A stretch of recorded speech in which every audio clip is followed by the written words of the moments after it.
More than a decade after Robin Gibb's passing, the quiet surrounding his private struggles is finally beginning to lift.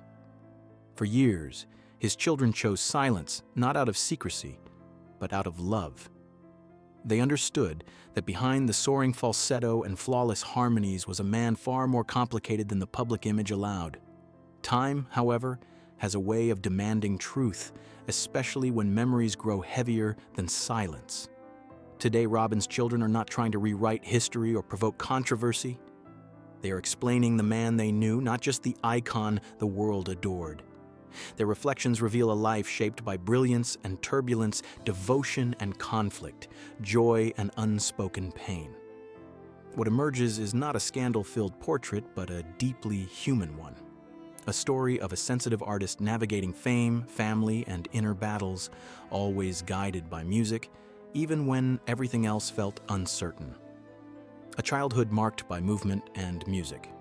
Robin Hugh Gibb was born on December 22, 1949, on the Isle of Man, arriving just minutes before his fraternal twin, Maurice. His early years were anything but stable. The Gibb family moved constantly, first to Manchester and later across the world to Australia, following opportunity and instinct rather than routine. Childhood was chaotic, filled with restless energy, mischief, and curiosity that often worried adults. Yet beneath the disorder was a rare creative spark. Music became the one force that brought focus and calm. Alongside brothers Barry and Maurice, Robin discovered harmony almost by instinct, blending voices with an ease that felt natural even at a young age. Influenced by artists like the Everly Brothers, the boys began performing wherever they could. What sounded like play at first slowly revealed something extraordinary taking shape. Finding a voice. Before finding himself, by the late 1950s, the brothers were performing publicly under various names, eventually settling into what would become the Bee Gees. Australia gave them both opportunity and exposure, including early television appearances that showcased something remarkable about Robin. Even as a child, his voice carried an emotional depth far beyond his years. Soft, trembling, and unmistakably expressive, it stopped audiences in their tracks. When he sang lead on early recordings, listeners sensed they were hearing something special. Fame arrived quickly, long before emotional maturity could catch up. While success opened doors, it also created pressure the brothers were unprepared for. Expectations grew heavier with each hit, and Robin, naturally introspective and sensitive, felt that weight deeply. The foundation of a legendary career was forming, but so were the cracks that fame often hides until much later. Young love and the first emotional fractures. In 1968, at just 18 years old, Robin married Molly Hullis, forming a bond shaped by intensity rather than ease. Their relationship deepened after surviving a tragic train accident together, an experience that tied them emotionally in ways few could understand. For a while, it seemed Robin had found balance between fame and personal life, but distance soon became a quiet enemy. As Robin spent increasing time in the United States pursuing his career, Molly remained in the UK raising their children. The physical separation mirrored an emotional one. Exhaustion, pressure, and constant travel took their toll, leaving little room for stability. Robin struggled to manage the demands placed on him, and his emotional state became increasingly fragile. What began as young love slowly unraveled under the strain of fame, expectation, and the inability to fully rest or disconnect. Fame's weight and a public breaking point. By the late 1970s, the pressures Robin carried privately began surfacing publicly. His marriage ended and the separation quickly turned painful and visible. A brief legal issue that resulted in a short jail sentence in the early 1980s became a moment of deep humiliation for someone who had spent his life admired and celebrated. To fans, it was shocking. To those close to him, it was a sign of long-standing inner strain finally breaking through. Robin wasn't reckless by nature, he was overwhelmed. He carried emotional intensity that had no safe outlet. Yet even during this low point, he searched for stability rather than escape. Soon after, he found a new partner in Dwina Murphy, an artist and thinker who understood his sensitivity. Their relationship marked a shift toward rebuilding, even though not all wounds were fully healed. A marriage few. The truly understood, from the outside, Robin and Dwina's marriage appeared calm, intellectual, and deeply creative. They shared a life shaped by art, spirituality, and unconventional thinking. Only years later did the public learn that their relationship did not follow traditional rules. Their marriage allowed freedoms that outsiders rarely understood, and within that arrangement came complexities that fueled years of speculation. When a child was born outside the marriage, rumors intensified, but the reality was far less dramatic than imagined. Dwina later explained the situation with clarity and compassion, emphasizing understanding rather than conflict. Still, for Robin, managing emotional responsibility across different parts of his life was difficult. He wanted harmony everywhere, yet his choices often created the opposite.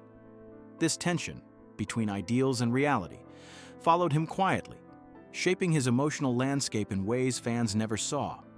Brotherhood, rivalry, and unspoken resentment. The Bee Gees were defined by harmony, but harmony does not erase conflict. Tensions between Robin and Barry existed long before the public noticed.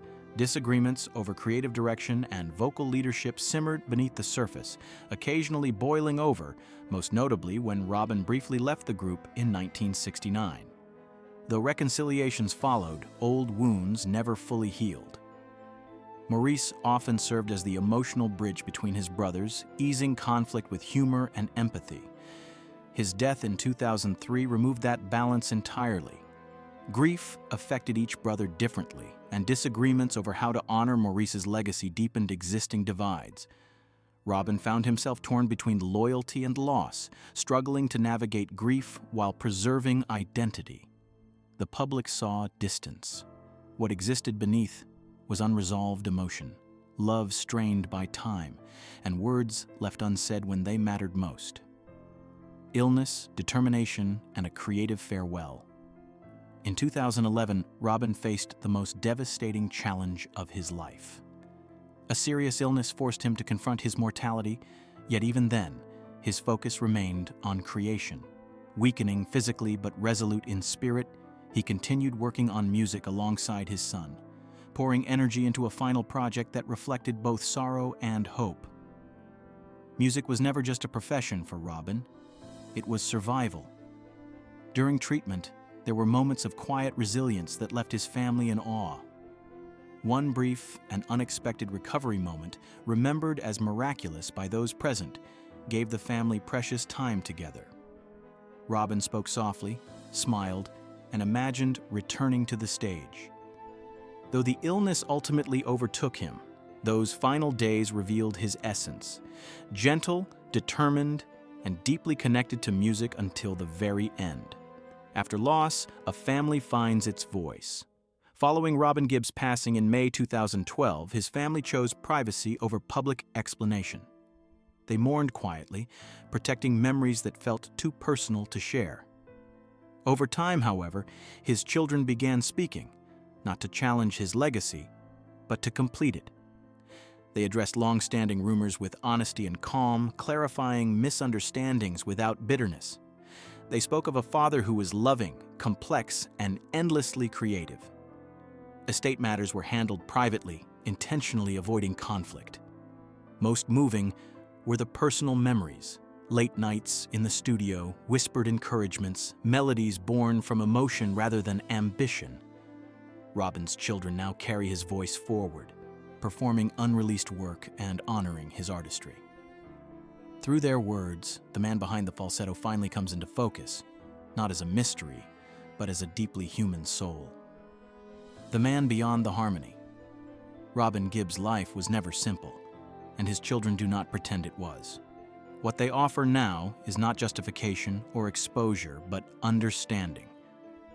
Behind the flawless harmonies lived a man driven by feeling, shaped by love, wounded by loss, and sustained by music. Fame magnified everything, joy, conflict, longing, leaving little room to hide from himself. Yet through every high and low, Robin remained committed to creation. Music was his language, his refuge, and his legacy. 13 years later, the silence is no longer heavy. it is reflective. His story, finely told with care and clarity, reminds us that brilliance often walks hand in hand with struggle. And in the end, what remains is not rumor or scandal, but a voice that continues to resonate. Honest, emotional, and unforgettable.